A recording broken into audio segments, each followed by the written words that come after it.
Que bom, mais uma vez podemos estar juntos aqui, adorar a Deus, compartilhar,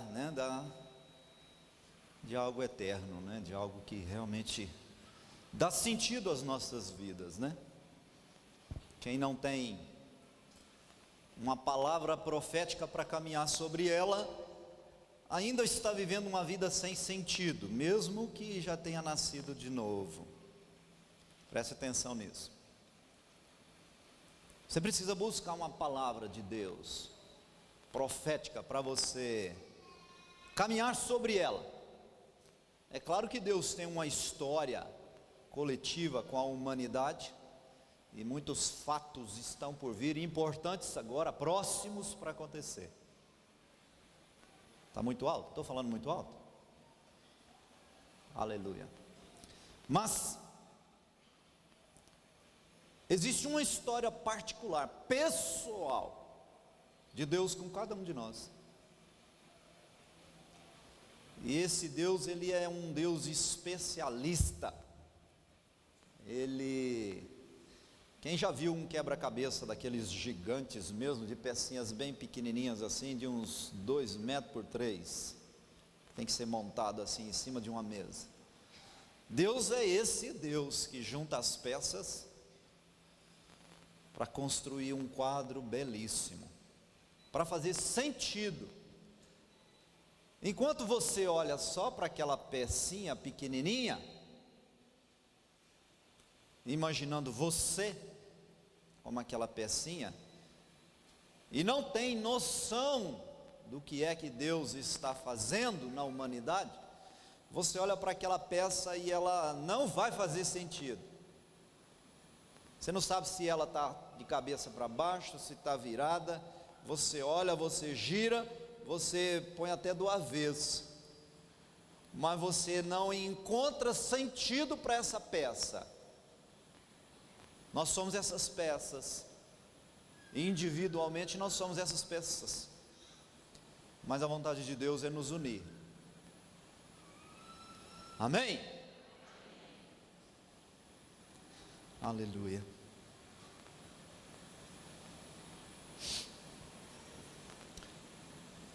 Quantos leões nós temos aqui hoje? Nenhum não rugiu, Não vi nenhum. Mas acho que é por isso que me deu vontade ali embaixo, e talvez a gente termine o culto fazendo um negócio estranho aqui. Eu não vou bater em ninguém não. Os homens estão assustados porque eu contei uma experiência, que tive para eles, e foi interessante, muito estranha, mas não acredito que Deus queira fazer isso todo dia não. Mas amém. Aleluia. Vamos ler Salmo 128. Já que iniciamos o culto lendo um salmo, vamos ler mais um. Amém?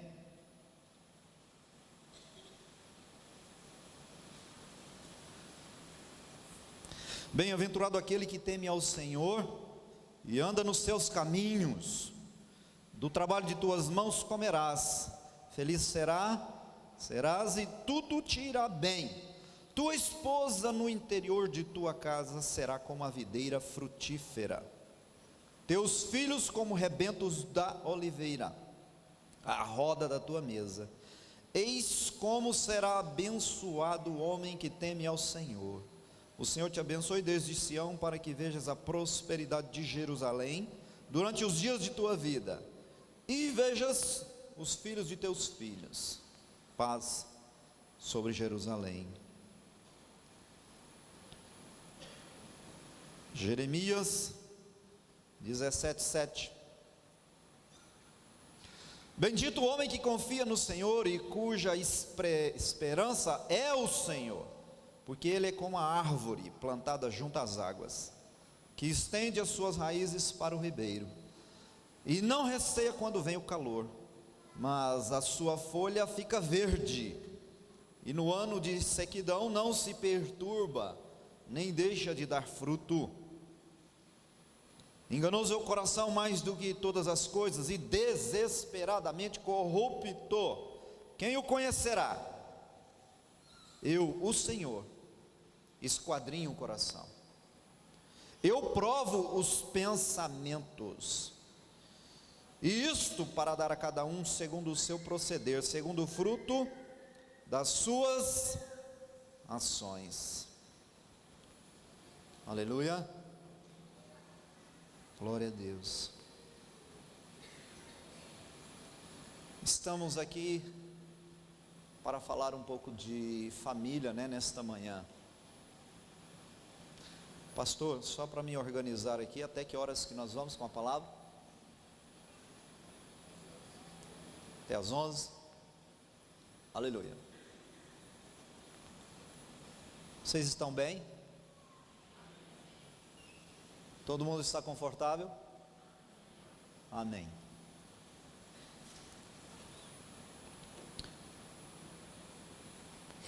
Quando se estuda a história da humanidade e se estuda os grandes impérios que a humanidade já construiu, nós podemos tirar algumas lições de por que esses grandes impérios ruíram. Porque todos os grandes impérios que a humanidade já produziu até hoje ruíram. Eu quero falar um pouco de um estilo de vida aqui hoje, de uma influência maligna que ela é muito dissimulada, ela é infiltrativa, ela é bem camuflada, ela é bem sutil, mas tem um poder de penetração impressionante. Impressionante. Que tem mudado conceitos, tem mudado comportamentos, tem trazido um estilo de vida para o povo cristão que não tem nada a ver com a vontade de Deus. Mas, sem perceber, a gente vai sendo alimentado com isso, e sem perceber, nós reproduzimos um comportamento fora do padrão da palavra. E é isso que acaba conosco, é isso que destrói qualquer império. Isso que eu vou dizer a vocês é comum, isso que eu vou dizer a vocês que acontece, é comum na destruição de todos os impérios. Tem algum historiador aqui, algum estudante, alguém que gosta de estudar história, filosofia? Tem alguém que gosta de ler sobre isso? Tem? Você? Eu também gosto. E essa ruína, ela é certa quando você estuda esses impérios e você percebe algumas coisas. Eu vou falar só 3 que são muito fortes, às vezes passa desapercebido, é tido até como algo que faz parte do desenvolvimento de uma civilização, mas não é verdade. Primeira coisa, o centro, o foco de toda a queda de qualquer império: desintegração familiar. Todos os grandes impérios da humanidade começaram a entrar em decadência quando as famílias começaram a ser desintegradas por uma estratégia ou outra. Todos eles. E hoje, em todo o mundo não é diferente.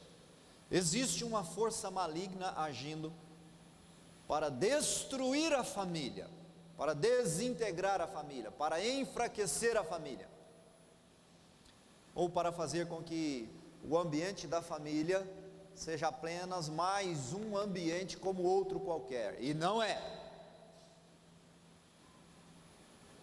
A família é o principal lugar onde nós deveríamos cultuar a Deus, expressar um comportamento condizente com a fé que declaramos ter. Deveria ser na família. Mas é mais fácil ser crente aqui na igreja. Talvez lá na rua, na sociedade. Porque eu tenho que manter uma aparência. Não é assim? Senão eu não sou bem aceito, eu posso ser rejeitado. E a rejeição é algo que ninguém quer. Todo mundo quer fazer parte de um grupo, nem que seja de um grupo errado. É por isso que alguns se unem a grupos estranhos, né? Porque não encontram lugar no nosso meio. Então a desintegração da família hoje é algo que não precisa nem de muita explicação. Um dia desses eu estava lendo alguns sites de informação e tinha a foto assim de um casal com um bebê no colo. E aí eu comecei a ler, porque eu olhei para a mulher e a reportagem dizia que aquela mulher não era mulher. Eles estavam analisando o nascimento de uma criança dentro de uma família não, né? O pastor até disse, eu gostei. Não chame isso de casamento, por favor. Pode ser uma união, pode ser qualquer coisa, menos um casamento. Mas aquelas duas pessoas estavam unidas e dizendo que eram um casal. A mulher nasceu homem, só que ela, por algumas questões, ela passou a se comportar, a se vestir como mulher. E quem olhasse para ela ia dizer assim, é uma mulher. Ela não chegou a fazer nenhuma cirurgia, né? E o homem da mesma forma, nasceu mulher, mas assumiu a aparência de um homem. E os dois se casam, ou os dois se unem. E é claro, se existe o órgão sexual masculino e o feminino, mesmo que em figuras aparentemente contrárias, se houver a junção desses dois órgãos, naturalmente vai surgir o quê? Uma criança. E aquela criança estava no braço do casal. E a reportagem, alguns terapeutas, alguns psicólogos tentando explicar como é que seria dali para frente, a hora que aquela criança tivesse consciência e olhasse para a mamãe, e a mamãe não é a mamãe. Aquela criança de repente, pequena ainda, vai ao banheiro tomar banho com o papai, mas o papai não tem o negócio que os homens têm, ele é homem. Vamos supor que a criança é homem, ele é homem, olha para o papai e o papai não tem o órgão sexual que ele tem. E aí? Estranho, não é não? Esse é o absurdo que a humanidade está chegando. E os psicólogos tentando convencer ou tentando achar uma saída para aquela situação, para dizer que aquela criança tem condições sim de crescer como uma criança normal. Eu acho difícil, a menos que haja uma intervenção divina, que Deus traga um socorro, aquela criança provavelmente vai ter sérios problemas. Isso é a desintegração familiar. Antes, essa ação maligna era nos impérios. Hoje, ela é mundial. Claro que os impérios tomaram proporções mundiais. Não de alcançar todo mundo, mas grande parte deles alcançou extensões muito grandes do mundo e dominaram a maior parte das civilizações, das culturas. Só que, irmãos, isso hoje é muito forte e está acontecendo do lado da sua casa. Não é do outro lado do mundo, não. Está acontecendo na escola dos teus filhos. É bom que você esteja atento ao que está acontecendo, porque você fica distraído. E é como eu disse, as trevas mudaram a sua estratégia de ação. Satanás é um ser que enlouqueceu, mas não perdeu a inteligência. Ele não é burro, e ele é especialista em matar, especializado. E ele faz isso drasticamente, mas faz também a longo prazo. Ele vai semeando, vai plantando morte, vai lançando sementes de morte e a pessoa não percebe. Hoje nós vamos falar de algumas delas. Uma das maiores que talvez esteja acontecendo hoje na humanidade. Nós vamos falar delas. Outra situação que a gente vê, que realmente contribui para a queda de toda civilização: perversão sexual. E infelizmente, o nosso país, ele é um país muito erotizado, é um país extremamente atacado por potestades da área sexual.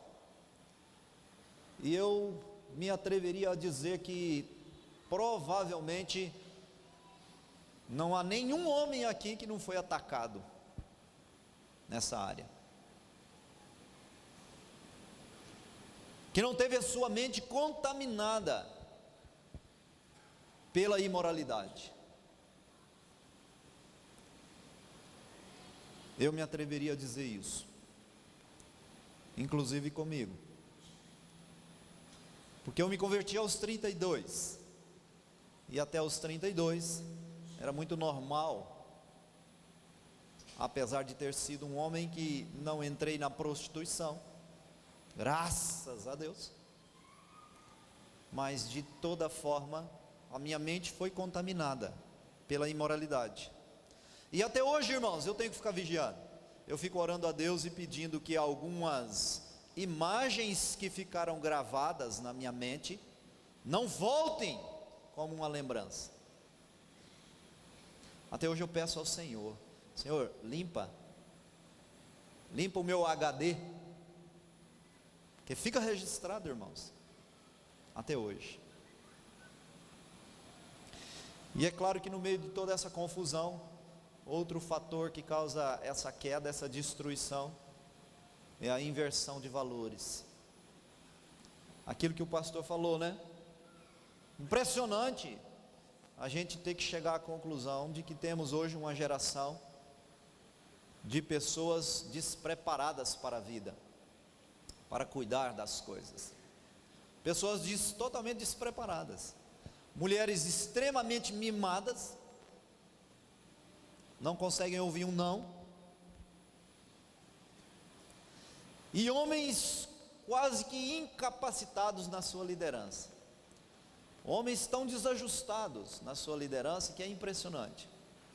Aquilo que o pastor falou, né? Talvez a gente prefira alguém ministrando, não que eu tenha algo contra o que o pastor Cláudio Duarte ministra, já ri muito com as ministrações dele, mas talvez a gente prefira um momento como esse, né, de descontração, onde a gente faz com que a desgraça não pareça tão ruim assim. A gente tenta fazer da desgraça uma piada, e isso é algo tão sério. Eu vejo isso muito no meio da roda dos homens, é impressionante isso. Você quer ver a maturidade de um homem? Ele vai começar com piadinhas de assuntos sérios. Isso, irmãos, isso é fatal no meio dos homens. Eu caio muito nisso também. De vez em quando eu estou fazendo uma besteira dessa. Começa uma piadinha que não tem nada a ver, sem graça, com um assunto extremamente sério. Sabe o que é isso? Expressão de imaturidade. É porque a gente não consegue lidar com a situação, e o negócio é tão sério que a gente tenta diminuir a seriedade daquilo, fazendo daquilo uma piadinha. Eu não sou contra rir, estar alegre, não sou contra isso. Mas isso é impressionante como a gente vê isso acontecer todos os dias, todos os momentos. Impressionante.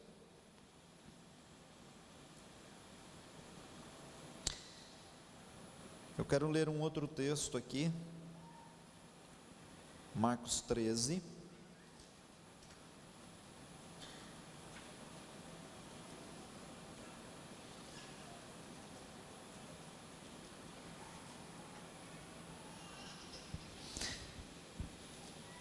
Vinte e dois.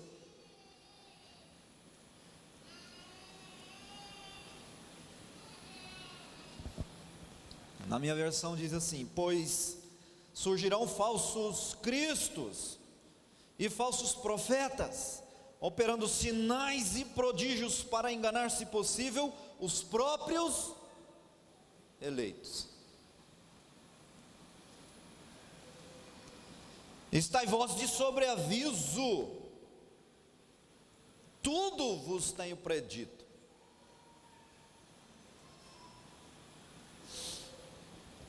Em vários versículos da palavra a gente observa uma chamada de como seria a ação, a estratégia que Satanás usaria nos últimos tempos.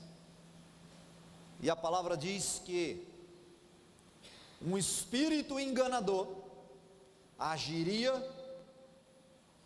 e pelo que a palavra diz, a gente vê que é de uma forma bem dissimulada, com uma ação muito infiltrativa. O que é isso? Irmãos, vocês já viram que dificilmente a gente pega mais nos cultos alguma pessoa endemoniada? É difícil, não sei se aqui acontece. Tem muitos endemoniados que manifestam nos cultos aqui, pastor? Tem? Tem, mas não manifesta. Tem muito endemoniado, ele falou assim, ó, tem muito endemoniado, mas não manifesta. E é verdade o que ele diz. Sabe por quê? Porque o inimigo mudou a estratégia. Ele mudou a estratégia. O Satanás, ele sai de lá, de fora, e acompanha a pessoa, vem aqui e assiste o culto inteirinho. Senta do lado da pessoa. Dá uma olhada aí do lado aí, vê se tem alguma coisa estranha aí. Ah, não, não é seu irmão não. Calma, não é seu irmão, não estou falando do seu irmão não. Apesar de que algumas esposas possam até achar que o marido está endemoniado, ou o marido achar que a esposa está, né? Tem momentos no relacionamento que a gente quase chega a essa conclusão, né? E não é diferente com a gente não, comigo e a Juliana, viu? Um dia eu quis devolver ela para o pai dela. Mas, já ficou brava comigo, ó. Hã? É verdade, ela disse que ela também.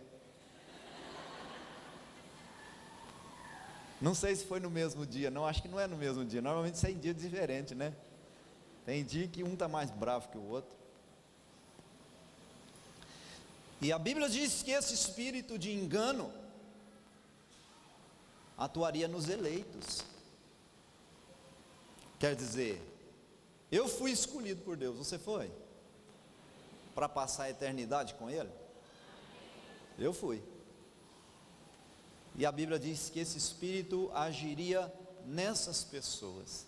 É por isso que a gente tem visto muitos grandes homens de Deus, mulheres de Deus, passarem situações terríveis, principalmente nos casamentos. Principalmente nos casamentos. Situações que envergonham tremendamente o Evangelho. Impressionante o que está acontecendo. E nós temos que entender que esse inimigo mudou a estratégia. Mudou a estratégia. Irmãos,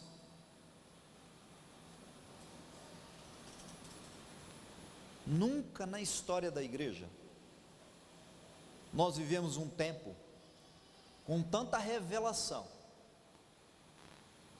Nunca. O Espírito Santo, ele está derramando graça e revelação dentro das igrejas. É impressionante. Graças a Deus vocês têm uma boa igreja. E eu tenho certeza que muitas pessoas, muitos homens e mulheres de Deus já passaram por este lugar aqui só esse ano, com palavras tremendas. É ou não é verdade? Palavras que você fala assim, não, isso veio direto do trono.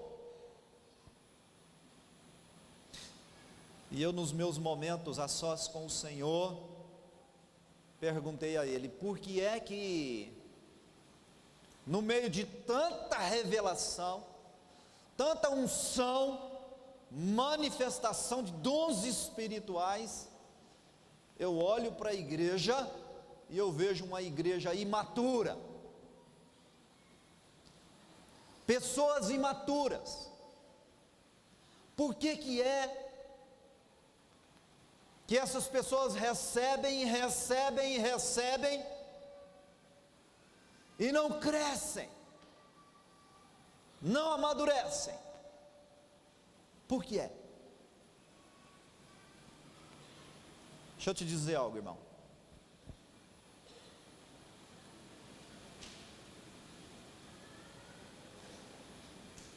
Eu nasci de novo em um ambiente de muita revelação, exatamente como eu estou descrevendo aqui. As nossas práticas espirituais eram muito intensas. Nós orávamos muito, buscávamos o batismo no Espírito Santo, e eram horas cronometradas. Nós tínhamos o hábito, um relógio de cronômetro, de cronometrar a hora. Nós cronometrávamos quantas horas nós orávamos por dia, e eram muitas horas de oração, muitas horas de leitura bíblica, meditação na palavra, adoração de horas. É isso que a Juliana falou. Às vezes a gente iniciava um culto, não tinha palavra, irmão, não tinha palavra. Adoração, mas uma adoração que de um momento para o outro o Espírito Santo trazia uma canção inteirinha. Quem conhece o pastor Degma Marx? Ele era um desses líderes de louvor, e eu estava num dia desses lá, onde ele sentou no teclado. A gente estava chegando de um encontro tremendo, e ele foi ministrar, e o Espírito Santo deu a ele uma canção inteira, a letra e a música, e ele ministrou essa canção. Nós cantávamos ela muito. Eu me encontrei com Jesus, e sua luz mudou o meu ser, e me curou, e me lavou com seu poder,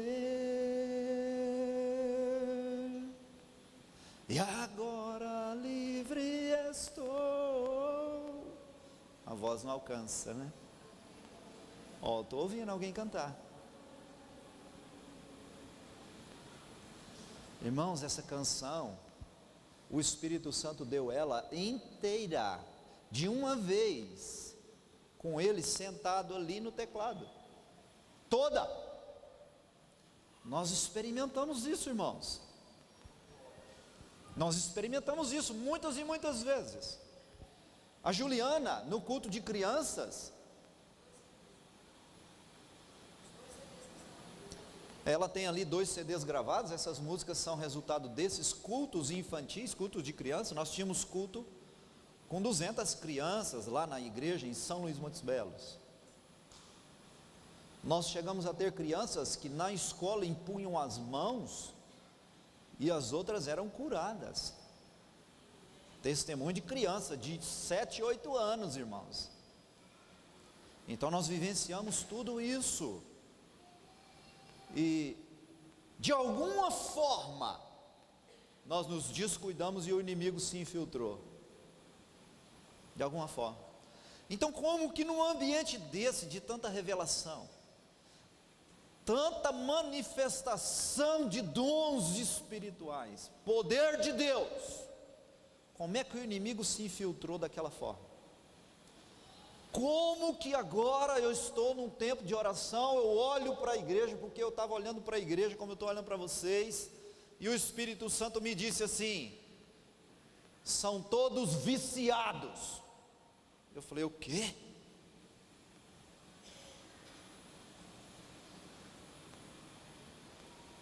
Porque ele estava falando comigo de imaturidade da igreja. E ele falava assim, são todos viciados. Mas viciados em quê, Senhor? Viciados em revelação. Irmãos, é difícil que alguém suba aqui para pregar as coisas elementares da fé. Porque todo mundo que sobe aqui, parece que isso aqui virou um lugar de disputa. Tem que ter uma revelação. Se não tiver uma revelação que nunca foi anunciada, ele não quer subir aqui. Porque vocês que estão daí, estão aguardando essa revelação. E se essa revelação não vier, você vai ter dificuldade de voltar para casa imaginando que Deus estava ali naquele culto. Se a revelação não vier, se você não ouvir algo que você nunca tinha ouvido antes, provavelmente você volta para casa dizendo assim, o culto hoje não foi muito bom. Não foi muito bom o culto hoje. Não teve uma boa palavra, né, e tal. É assim que o Espírito me mostrou. Viciados em revelação. E aí ele complicou o negócio ainda. Ele disse assim, porque aí eu entrei numa crise com Deus, né? Eu queria saber o que ele queria me dizer. O que significa isso? Ele disse assim, olha, preste atenção neles. Eles vêm aqui nos cultos, é como se passasse ali, cada um pega a sua pedrinha e fica esperando o momento da revelação. O momento da revelação que o pastor está pregando aqui, que vem aquele momento da unção, da revelação, é o momento exato que eles acendem a pedrinha e faz assim, Irmão, eu nunca usei crack não, mas o crack ele é instantâneo, né? Ele produz uma euforia, um êxtase na pessoa, e a revelação do Espírito, ela tem essa capacidade. Eu não sei se você já ficou num ambiente de muita revelação, quando realmente a revelação de Deus te pega, irmão, parece que dá uma sensação na gente de que eu virei o super crente. Se o capeta passar na minha frente, irmão, eu dou nele até ele pedir perdão. É ou não é assim, quando a gente está num ambiente de muita revelação, que realmente a palavra vem e ela é vivificada no nosso espírito, irmão? Dá uma sensação assim que parece que você vai levitar. Parece que você está andando nas nuvens, né? Não está nem pisando no chão. Dá um negócio assim, tem uns que começam a rodopiar, correr, uns cala a boca, não conversa com ninguém. Irmãos, eu já fiquei horas sobre o efeito de uma revelação assim, de não conseguir sair do chão. Já fiquei horas. E aí o Espírito falou assim, olha aí, são como viciados em crack, viciados em revelação. E ele falou assim, preste atenção neles agora, o super crente, mas vai amanhã na fila do banco ver como é que ele está. Vai estar numa crise de abstinência, que está duvidando até que Deus existe. É o cristão que vive de um culto no outro, indo a um culto após o outro, esperando receber a sua pedrinha, o momento de acender ela, dar uma tragada, se sentir forte, poderoso, cheio do Espírito, só que no outro dia vem a crise de abstinência. E aí você olha para aquela pessoa e ela está com todas as características de quem é um viciado. É uma igreja superficial, é uma igreja das sensações. Precisa ter os seus sentidos bem estimulados. Poxa, vocês estão tão caladinhos.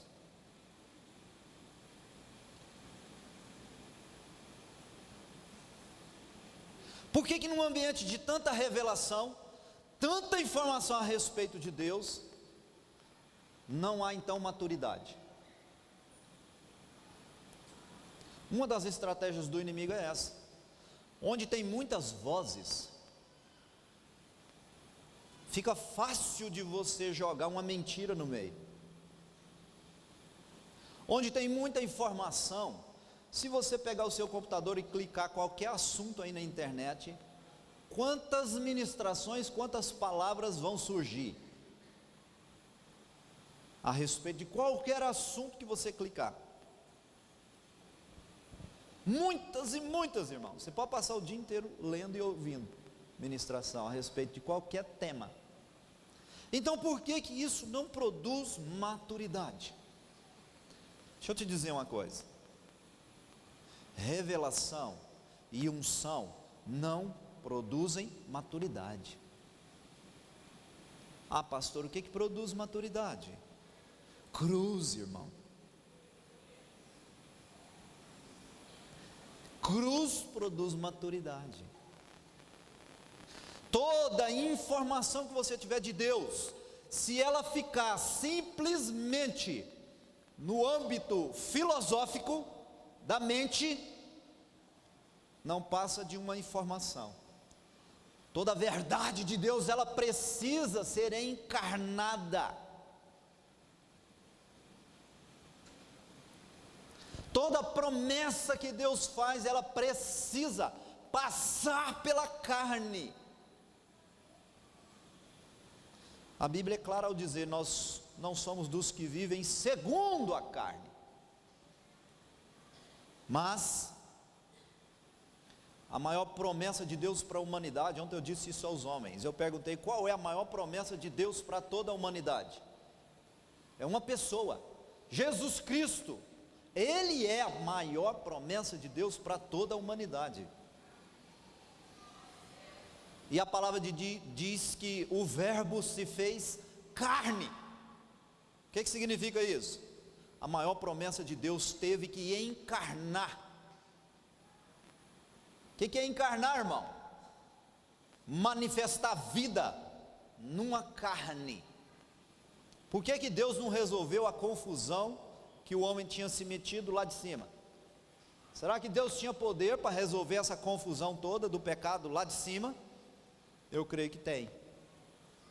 Mas Ele é um Deus de princípios, e Ele estabeleceu o princípio, e Ele mandou o Filho dEle. Isso serve de exemplo para nós. Então não adianta você ficar num lugar onde você tem uma revelação após a outra, se você não decidir viver isso na tua carne, irmão, esquece. Você vai ter um estilo de vida que é muito mais uma filosofia cristã, mais um mero estilo de vida. Esquece. Você não vai alcançar tudo o que aquela promessa tem para você. Maturidade só tem quem abraça a cruz. Quem é que abraça a cruz? É aquele que resolve praticar a palavra. E eu descobri que o cristianismo de hoje é interessante. Ele está produzindo pessoas que são bem parecidas com outras religiões. Em muitas religiões tem um negócio chamado flagelação, não tem? Sabe o que é flagelar? Quem sabe? Flagelar são aquelas religiões que às vezes pegam um cordão com uma ponta de coisa ali, os caras tiram a roupa e começam a se bater. e aquilo vai cortando a carne, vai sangrando, vai doendo, e fazem uma procissão. Alguns ficam mais endemoniados, ele trespassa uma espada pela boca, pela língua, por todo lado. Quem já viu isso? Isso se chama flagelar. E eles fazem aquilo na expectativa de atrair a atenção de Deus. Claro que é um Deus falso, mas é assim que eles agem. E tem muitos cristãos que estão vivendo uma religião onde eles tentam se autoflagelar, imaginando que isso agrada a Deus. E não agrada, irmão. Não agrada. Cristianismo não é autoflagelação. Só que eu descobri uma coisa também: cristianismo é crucificação. Cristianismo tem que ter cruz, senão não é cristianismo verdadeiro. Só que o tal do crente é muito inteligente. A alma humana, ela é extremamente inteligente, e ela tem nela um desejo de sobrevivência extraordinário, um instinto de sobrevivência fora do comum. Vamos falar um pouquinho de vida no espírito. Nós somos um ser que temos um espírito, nós somos um espírito, temos uma alma e habitamos num corpo. Na nossa alma, formada pela nossa mente, nossa vontade e nossas emoções, são 3 coisas que formam a alma. Acho que vocês já devem ter tido essa aula. Na nossa alma é que está o campo de batalha. Ou é na mente, ou o inimigo mexe com as circunstâncias para nos desestabilizar emocionalmente, ou ele age nas emoções, ou o inimigo se torna parceiro nosso, te incitando a viver uma vida cristã segundo a sua vontade, para que prevaleça a sua vontade. Quando você vive uma vida cristã onde prevalece a sua vontade, quem está te ajudando é o próprio capiroto. Ele fica amiguinho seu. Ele traz crente para assistir culto. Senta do lado dele. Ele já não quer mais endemoniar a pessoa mesmo, mas ele está dizendo assim: tá bom, já que você não me quer como seu Deus, então seja você o Deus. Já que Deus te ama tanto, e você é filho dele, então ele vai atender todos os seus desejos. Se ele te ama mesmo, ele vai atender seus desejos. Então senta você no trono. E ele passa a incitar as pessoas para que elas sentem no trono, e ele fica do lado, incentivando, trazendo explicações para você ficar no trono. Quem está entendendo que trono é esse? Esse trono significa a sua vontade, o seu ego. E ele te incentiva. Para que você vai colocar Jesus no trono? Fica você. Ele não te ama tanto? Se ele te ama tanto, é claro que o lugar que ele mais quer que você fique é no trono. Você não é a pessoa mais importante para ele? Fica você no trono. Leva a vida segundo o que você quer.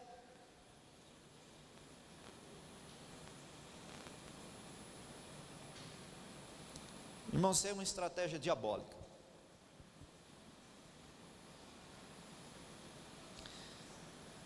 Outra estratégia grande que o inimigo tem feito.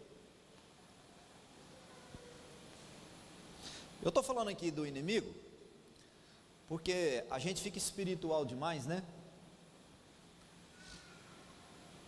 Eu nasci de novo num ambiente onde eu fui ensinado assim: ó, você vai orar muito, edificar uma fé inabalável, uma fé onde o inimigo você deixa ele de lado, ele não tem poder assim como dizem.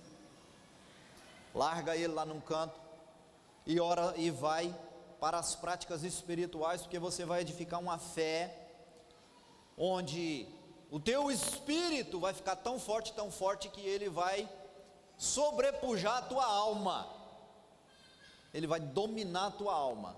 Irmão, deixa eu te falar uma coisa, cuidado com essa alma que você tem. Pode ser que eu então seja mais ruim do que você, mas tome cuidado, porque a minha alma me dá muito trabalho. Eu não sei a sua, pode ser que a sua seja mais crente do que a minha, né? Mas tome cuidado. Eu quero muito viver uma vida cristã de vitória, é isso que eu quero. Mas como eu estava dizendo agora há pouco, eu entendi que a vida cristã tem cruz,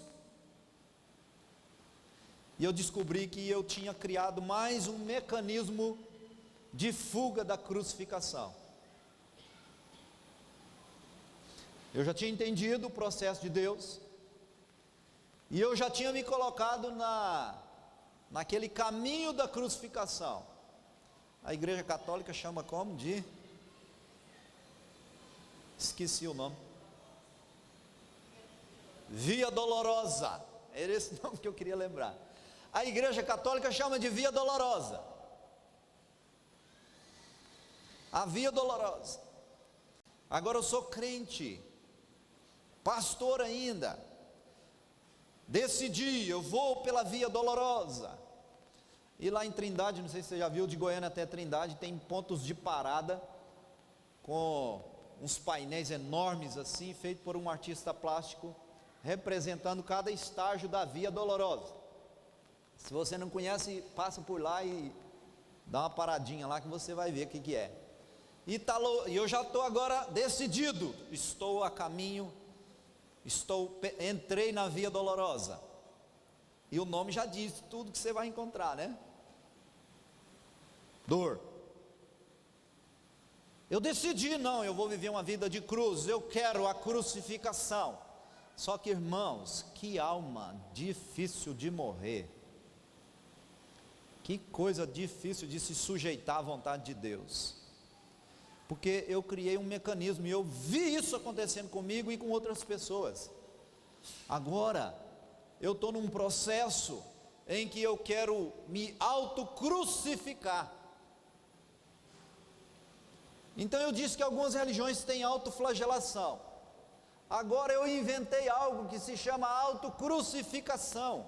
O que é isso? Isso é uma coisa falsa, é um engano, irmãos.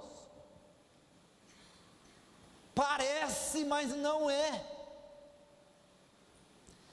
E o engano é assim mesmo, ele é sutil, é muito parecido, faz você percorrer toda a via dolorosa, e faz você chegar lá no Gólgota, lá no lugar da crucificação. Vocês se lembram? Quem já assistiu aquele filme de Jesus? Do Mel Gibson? Como é que chama o filme? Esqueci, é Jesus mesmo? Paixão de Cristo. Vocês viram o sofrimento do Senhor? E a hora da crucificação? Pois é, agora a minha alma criou um mecanismo de fuga. É mais ou menos assim, irmão, e talvez a sua vá fazer a mesma coisa.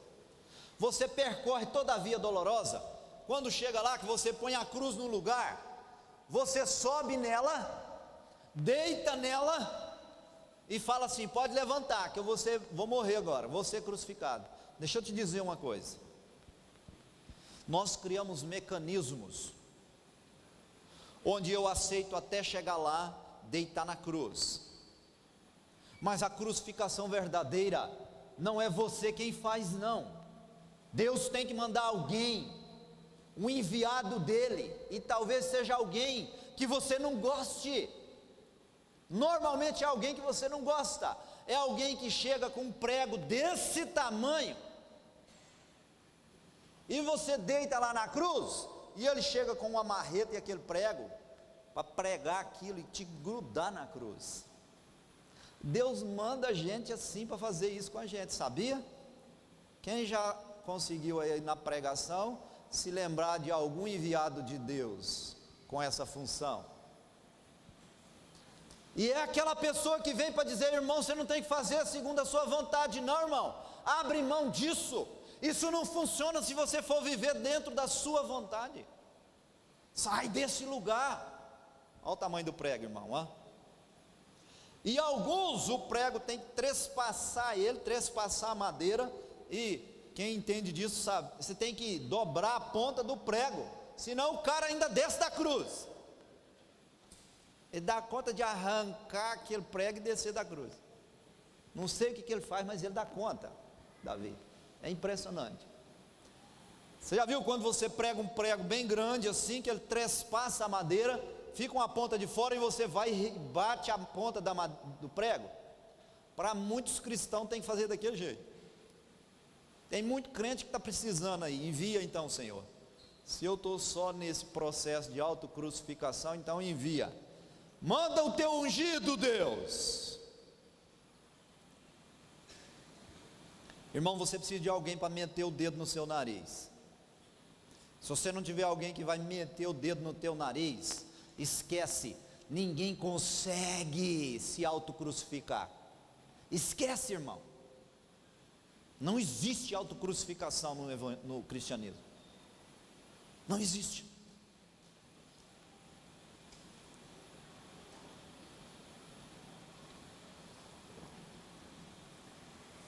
Parece que o silêncio aumentou.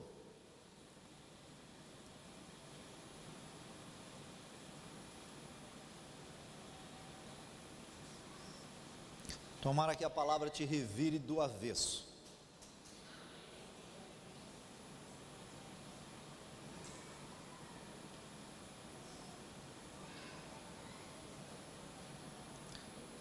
Outra coisa, outra estratégia do inferno, do inimigo. Abre em Tiago 3.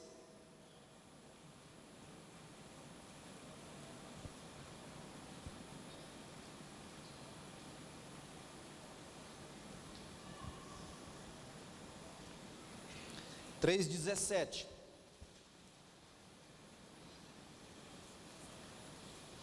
Eu disse que o inimigo ele está agindo de uma forma infiltrativa, ou seja, bem disfarçado, bem dissimulado. Olha o que diz aqui: a sabedoria, porém, lá do alto, ela é primeiramente, o que está escrito aí? Pura. Qual sabedoria? A do alto. Depois pacífica, indulgente, tratável, plena de misericórdia e de bons frutos, imparcial, sem fingimento. Ora, é em paz que se semeia o fruto da justiça, para os que promovem a paz.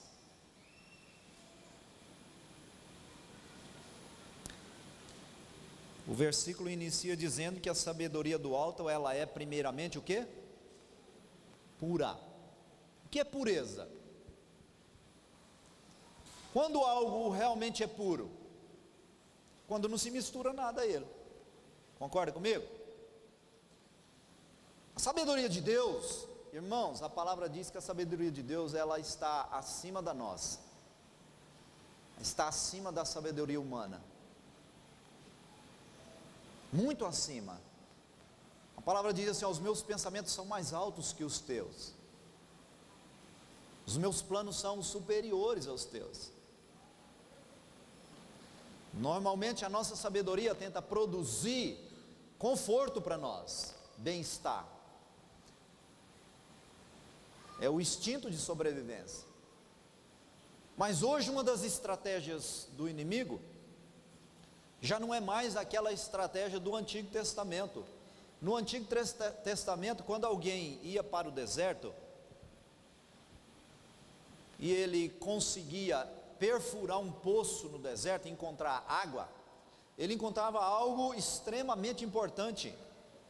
Só que o inimigo, ele era astuto, ele mandava os seus enviados entulhar os poços. Quem já leu isso na Bíblia? Mas tem um aviso na Bíblia que diz assim: ó, o meu povo, por acaso existe nação que abandonou os seus deuses, seu Deus?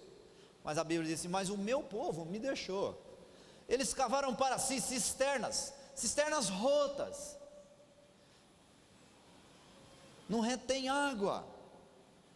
Irmãos, deixa eu te dizer algo. O diabo já não usa mais a estratégia de entulhar a fonte que você encontrou.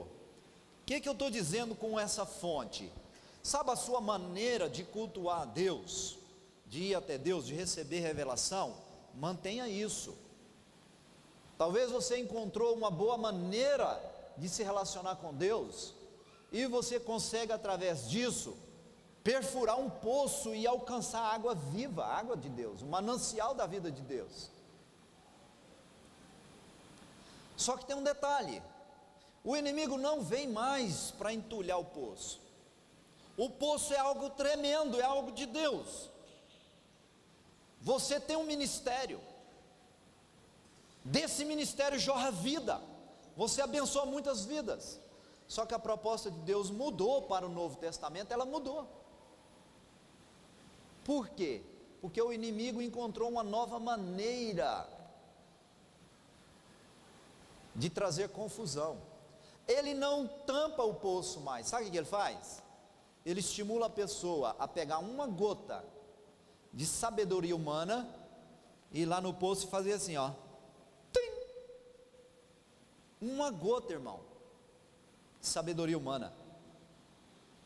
É assim que muitos homens de Deus começaram bem nos seus ministérios, abençoaram muito a nossa nação, mas de repente, num determinado momento, eles aceitaram a proposta do inferno, de acrescentar aquela sabedoria que veio do alto, que primeiramente tem que ser pura.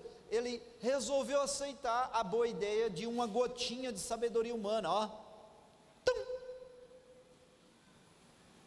O que vai acontecer? Você vai olhar, não vai ver nada de diferente. A água não vai mudar de cor, não vai mudar o sabor. Por quê? Porque a intenção do inimigo não é impedir que as pessoas bebam daquela fonte. A intenção do inimigo é intoxicar as pessoas que bebem da fonte. Você sabe qual é o processo de uma intoxicação a longo prazo? Pode ser algo muito sutil, irmãos, mas isso durante 1 ano, 5 anos, 10 anos, você bebendo de uma fonte contaminada, o que vai acontecer com você? No mínimo você vai enfraquecer, adoecer e pode até morrer. E eu estou falando de espiritualmente. Por que tem tantos ministérios aí, que aparentemente são bem-sucedidos, começaram bem, e hoje o Espírito Santo não está lá mais? Por causa disso. Eles agora tocam o ministério com a sua própria sabedoria, porque a gente aprende a pregar, irmão. A gente aprende a ficar parecido com um crente que você não faz ideia. Mas dentro de casa não tem jeito de disfarçar. Em qualquer lugar você fica com uma aparência de religioso, de homem religioso que impressiona. Dentro de casa não tem jeito, irmã. Dentro de casa o capeta que estiver dentro de alguém manifesta mesmo, não tem jeito. Ali não tem como. Ele não manifesta aqui não, mas dentro de casa pode ter certeza que ele vai se manifestar. A igreja ainda está por aí?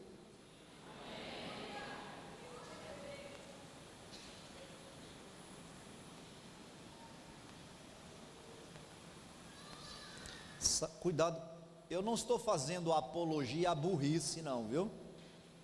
Alguém pode pensar que eu agora sou adepto de uma nova seita por aí, que faz apologia a você não estudar. Eu gosto de estudar, estudo muito, tenho facilidade de estudar.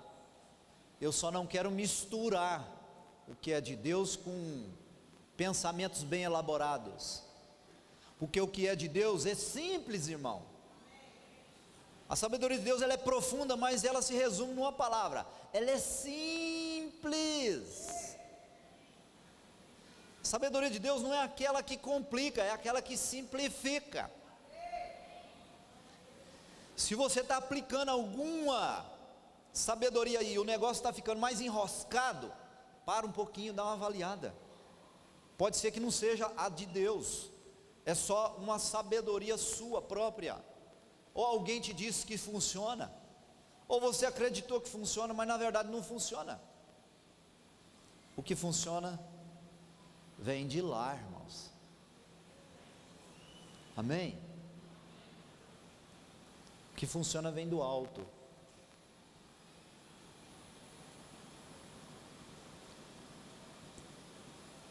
Por último, por muito tempo eu achei que a nossa cultura, ocidental, é uma cultura que veio do judaísmo, uma cultura que a gente chama de judaico-cristã, mas descobri que não. Eu estava observando muitas coisas e eu descobri que essa cultura que nós vivemos hoje, ela é resultado de uma ação maligna, de séculos e séculos e séculos antes até de Jesus existir. Antes da primeira vinda do Senhor, essa cultura, ela já estava infiltrando nas outras culturas, que é a cultura grega.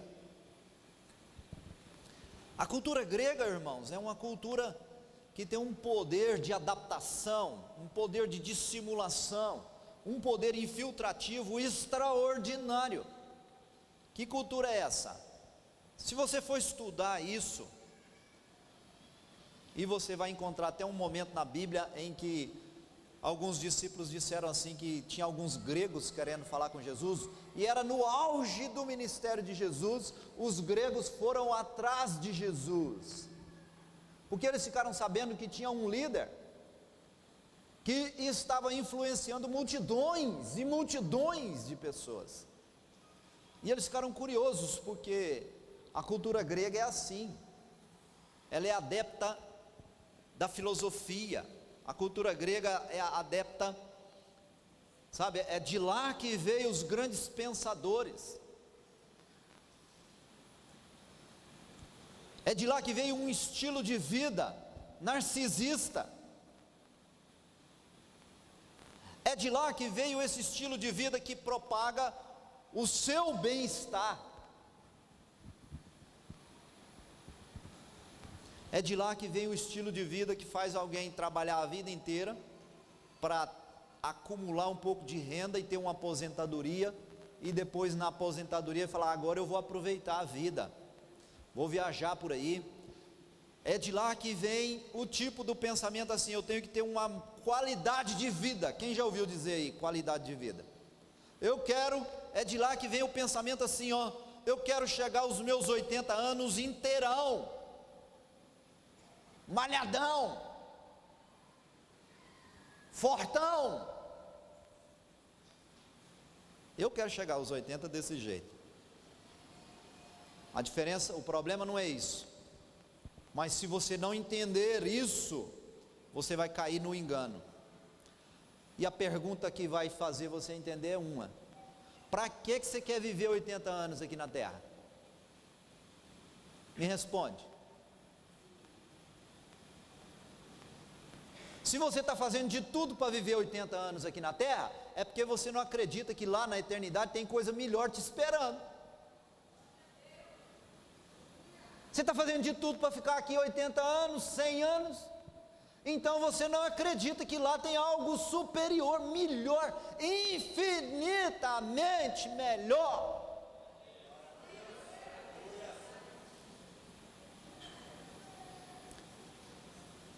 Eu e a Juliana estávamos vendo umas fotos ali, de uns lugares assim, únicos na face da terra. Camboja.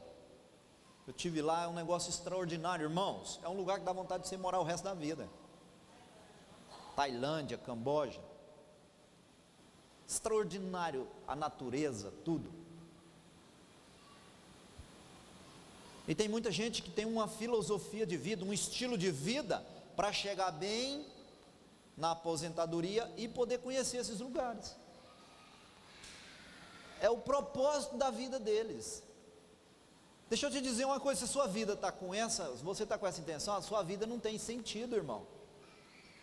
Se você realmente está convertido, é crente, seria melhor você morrer agora, ir embora para a eternidade, porque você não corre o risco de perder sua salvação. Seria melhor você orar e pedir a Deus, se sua vida não tem mais sentido, e quando eu falo dar sentido à vida, eu estou falando de coisas superiores. Se você vai ficar aqui, bem fisicamente igual está o pastor José, então tem um propósito, é para você andar o mundo inteiro, evangelizando, pregando, falando do amor de Deus. Tem que ter um propósito eterno. Ou você está aqui passando algumas férias até chegar em casa? Só que é perigoso, porque o que garante lá é o que você faz aqui. Se por acaso você converter como o ladrão da cruz, a gente pode usar ele como argumento. Não, mas o ladrão da cruz não vai ganhar nada lá? Não sei, irmão. Não sei o que ele vai receber lá. Mas a salvação já é algo tremendo. Só que ali é uma história diferente. Ele ia ser morto e graças a Deus ele entendeu e entregou a vida dele para Jesus. A sua história é diferente. Você tem muitos anos de convertido, então dê sentido à sua vida. Sua vida precisa ter sentido. O que é ter sentido? Você tem que ter uma direção, você tem que ter uma palavra profética para você caminhar nela. Se você não tem, você tem que buscar. Se você é aquela pecinha do quebra-cabeça que você vira para um lado, vira para o outro, vira do avesso e não sabe onde é que esse negócio encaixa, você tem que perguntar para quem sabe. Quem sabe a resposta? Só o Espírito Santo. Você tem que perguntar para ele: que pecinha sou eu? Onde que eu me encaixo? Se eu vou ficar aqui até os 80 malhadão, bonitão, para que eu vou ficar aqui até 80 anos? Porque a Bíblia diz que isso é só enfado, canseira. Está escrito ou não está escrito isso, irmãos? Mas de onde vem essa filosofia de vida? Da Grécia. Trabalho na Grécia era só para os escravos. Trabalho não dignificava ninguém. Dignificava é o cara ser malhadão, bonitão, raspadinho, das unhas feitas. Oh Jesus! Na Grécia era assim. Narcisismo. Isso é narcisismo puro, irmão. Culto ao corpo. Não estou fazendo aqui que você tem que ficar feio, não, descabelado, sem escovar dente. Não estou falando isso aqui não, hein? Pelo amor de Deus.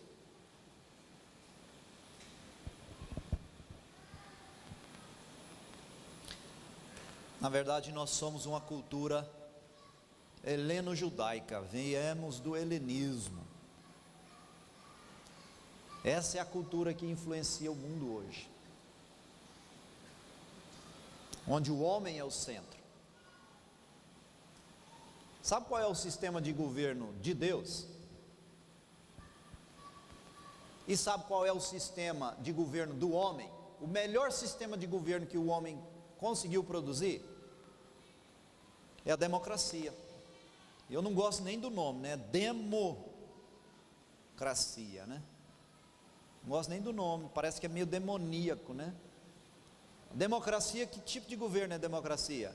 É o governo do povo, para o povo, pelo povo. Quem está no centro? O homem. O homem está no centro de tudo. O sistema de governo de Deus chama-se teocracia, não é democracia.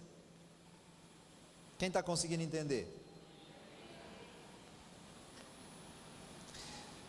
E por último eu queria falar algo aqui. 11 horas, né, pastor? Posso gastar uns 5 minutos a mais ou 10? Posso não? Não falou nada, né? Então não posso.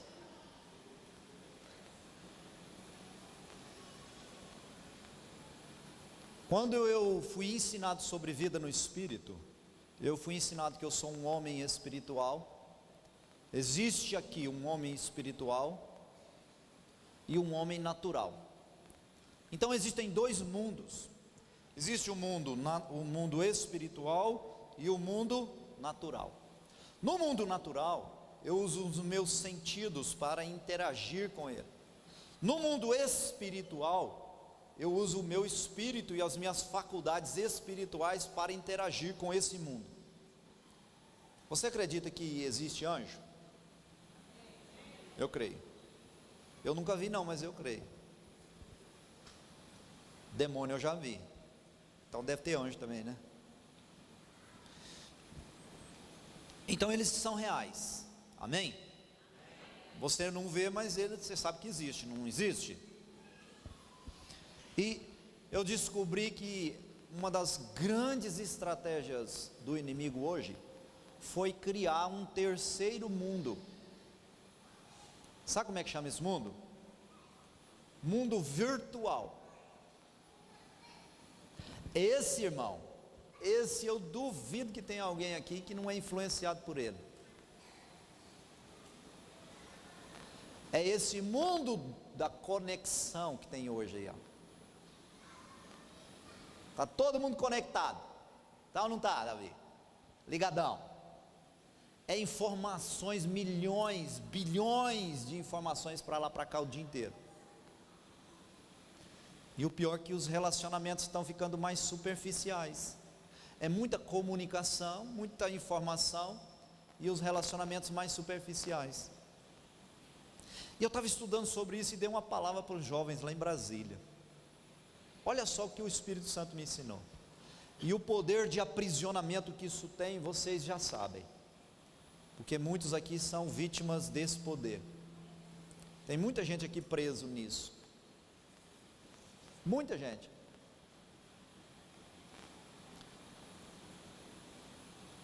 Nós somos aqueles que acreditam num Deus, preste atenção nisso, invisível, mas real.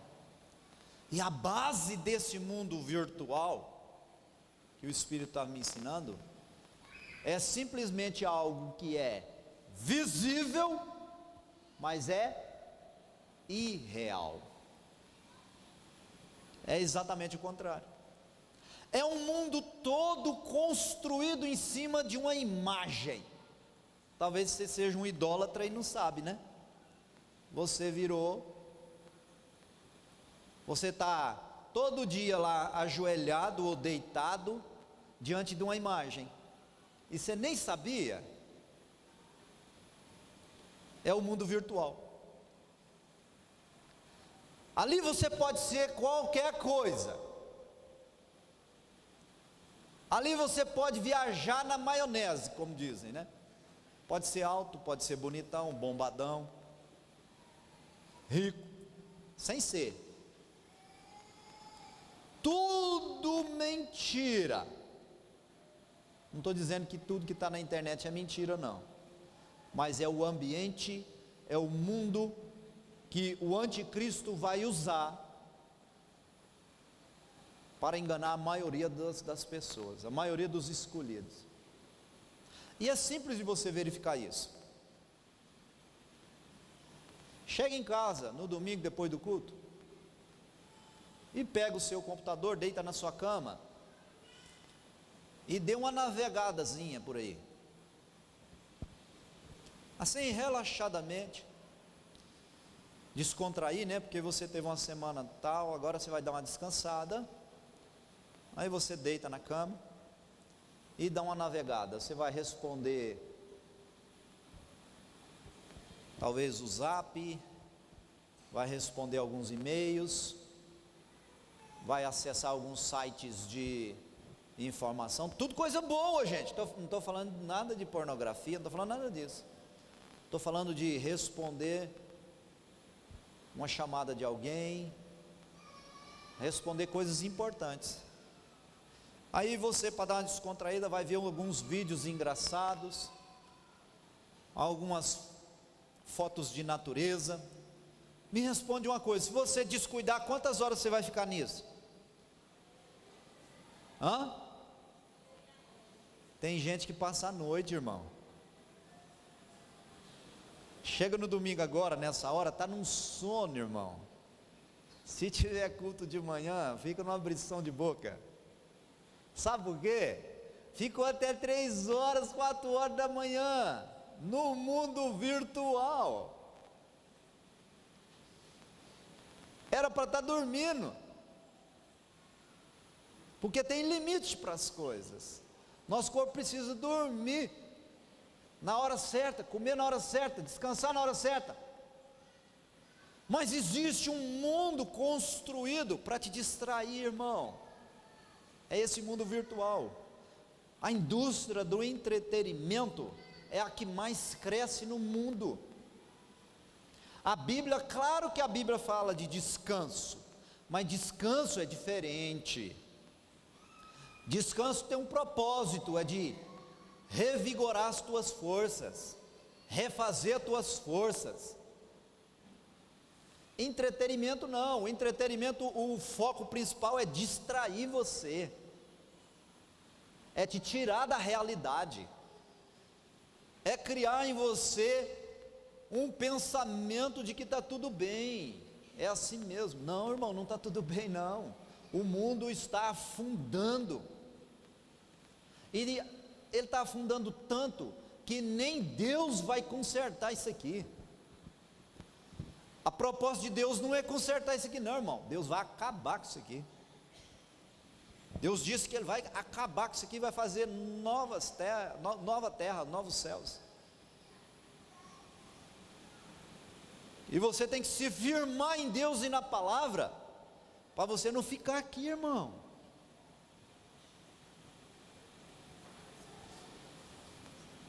Amém? No início, eu estava adorando ali, e eu passei ali, fui ali e até encostei naquele leão ali, ó. Irmãos, me deu uma vontade de dar um tapa nesse leão. Os irmãos aí que me ouviram ontem vão entender o que eu estou falando.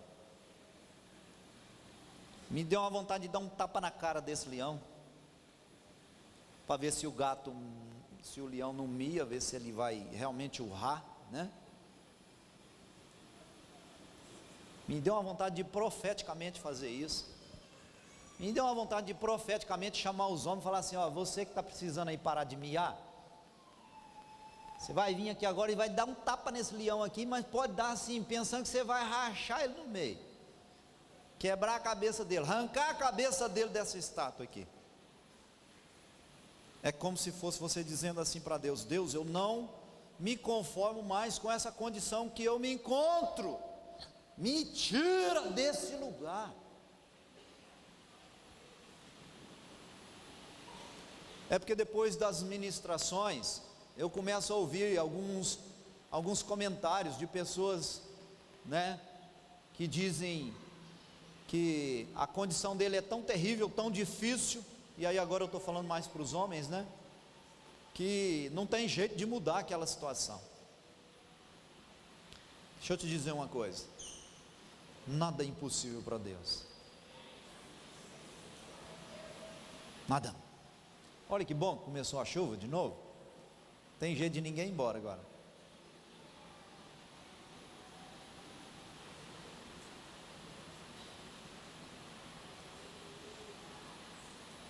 Vamos parar por aqui.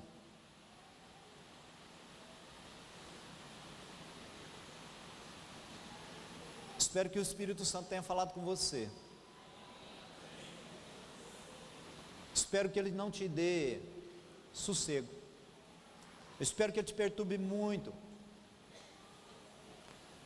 de verdade, irmão. Eu espero que essa palavra, você vá para casa, isso comece a girar dentro de você, e produza um descontentamento, um inconformismo. Vou mudar, não vou dizer descontentamento, vou dizer inconformismo, porque a Bíblia diz: não vos conformeis com este século. Está escrito isso ou não? Então, eu gostaria de pedir o pastor para terminar com uma oração, pedindo a Deus que produza em nós um inconformismo, porque Paulo disse que aprendeu a viver contente em toda e qualquer situação. Estar contente é uma coisa que você pode estar, mesmo que as circunstâncias sejam todas contrárias. Você pode encontrar um lugar em Deus em que você está plenamente contente, mesmo pregado na cruz, mesmo que o verdugo chega com aquele pregão desse tamanho assim, ó, o enviado do céu. Deus envia mesmo, não tem jeito. Você pode estar contente nessa hora, mas nunca conformado com esse século. Amém? Que Deus nos ajude.